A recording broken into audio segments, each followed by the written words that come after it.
You know, you could be the first band to show your cocks on my show.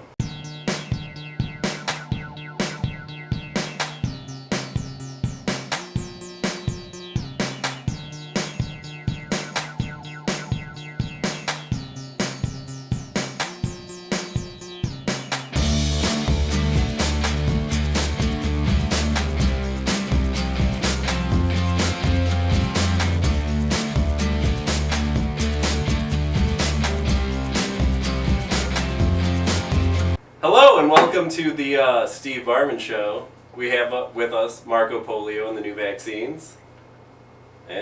We have Steven and Michael.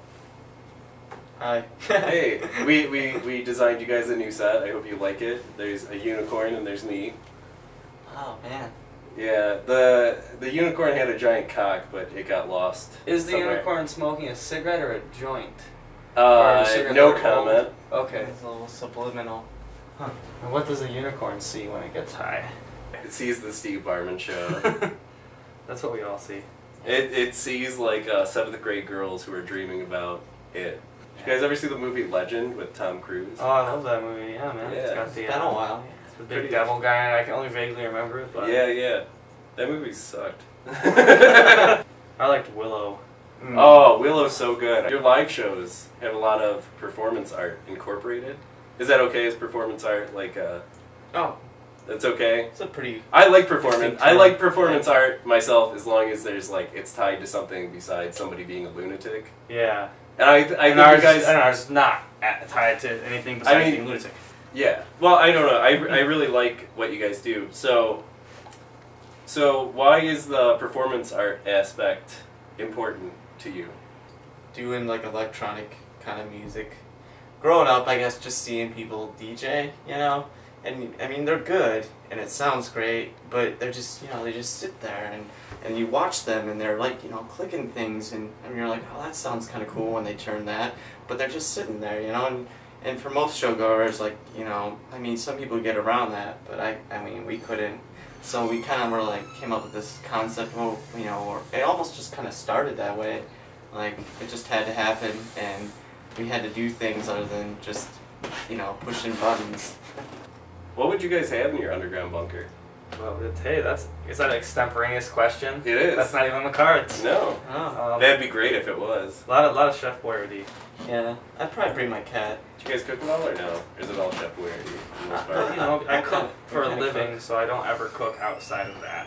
I Yeah. refuse to cook in the home. So, Makes sense. I mean, because the thing is that since I cook in a hospital until I learn how to cook, I only know how to cook like terrible food. For Like- people who are dying. Yeah, I mean, really the point, people don't say this inside the industry, but the whole point of cooking in a hospital is actually to keep people sick.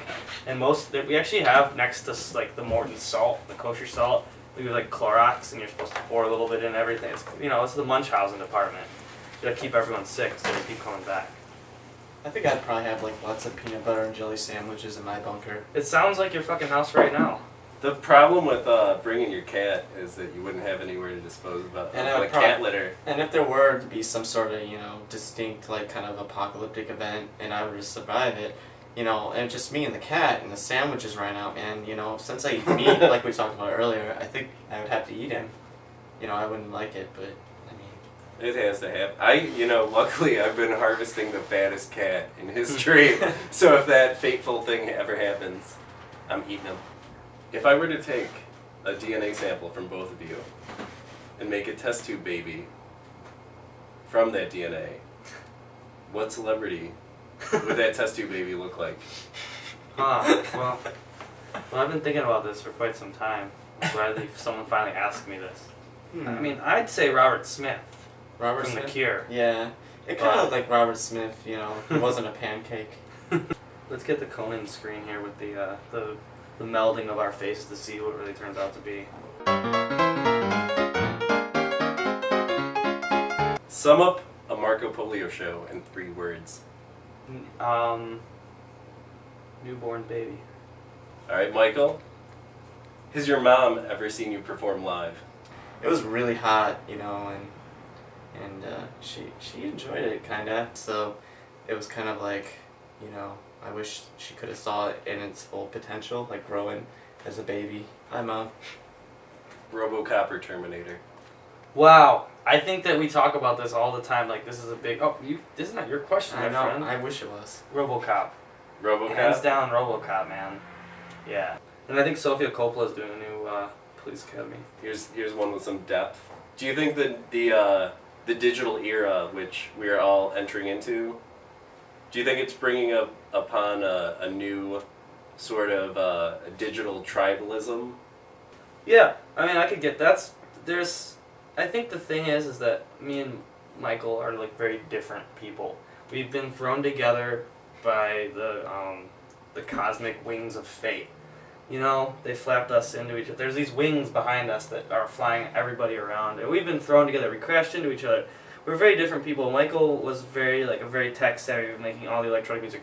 I was very simplistic. I was like beatboxing into a microphone at open mics, and I didn't have any technology. So I think our band is basically us fighting the forces of like the advanced technology, the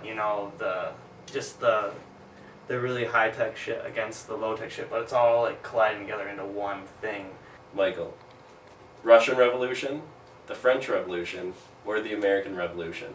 I would probably say the French Revolution is definitely a lot more interesting, just because it's like, it's one of the first moments of like kind of like a democracy being formed, and just like all the elements are against them, but somehow they're able to overthrow their Oppressors. Their oppressors, their bondage. Steve, your reptile is showing. Mm-hmm. What is that? Your reptile. Reptile. Your reptile is showing. It means your cock is showing. Is it?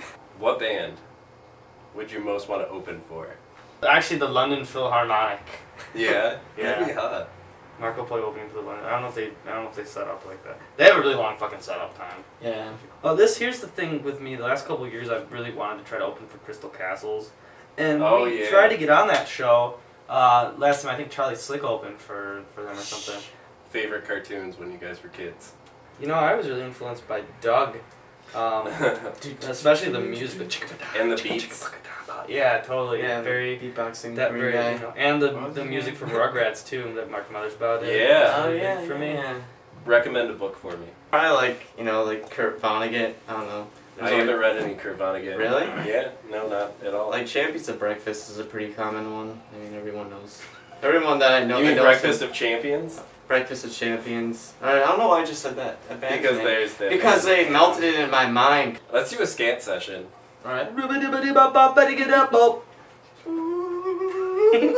Provided everything goes good, are you guys gonna be like New Order and be like 79 years old and making like crappy derivative music of your own stuff? Hopefully. Hopefully, Yeah. yeah. It will be. Yeah. Best place to get a sandwich in Detroit. Honest John's is my favorite place. Honestly? The real answer is the McDonald's on Mac. Yeah. At 4 o'clock at night, after a few of these, and after we, Plus it's on Mac, Good so we can show. be like, Big Mac! And stand there for like 5 minutes and be really amused with ourselves. Hamburger. It's on Mac, it's a Big Mac. Mac, you guys, and then fucking, yeah, then we get our ass kicked. Would you send sex text messages to Kwame Kilpatrick? Dude, I have like a phone from like 2000, and I don't even think I could send text messages. We have a Michael and we have a Steven, but there's no Marco. So that leads me to believe that Marco is actually the puppet master pulling the strings behind the curtain in a Wizard of Oz type fashion. Is that true? Absolutely not. Okay. No curtains. So, umbrellas. Umbrellas. Are you guys ever scared that Rihanna will sue you for using umbrellas in your show? Does she have umbrellas copyrighted? Or should I say Umbrella, Ella. Ella. A something under my They're umbrella. actually called umbrellas. Umbrellas? Yeah, these are very different than umbrellas, as you can see. And Steve could tell you why. I can't, because I discovered an idea. What's that? Well, what umbrellas do? All right, there's a lot in our world that we don't see visually, and one of those things is called ultralight matter. Ultralight matter is little specks of ultralight everywhere in our universe that is the light from another universe escaping into our universe. There's infinite other universes, and the light is everywhere around us. Like, it's inside the walls, it's inside of us, it's coexisting with us. But if you ever wanted to access another one of these universes, you would take these keys, which I discovered, umbrellas, more magical than umbrellas.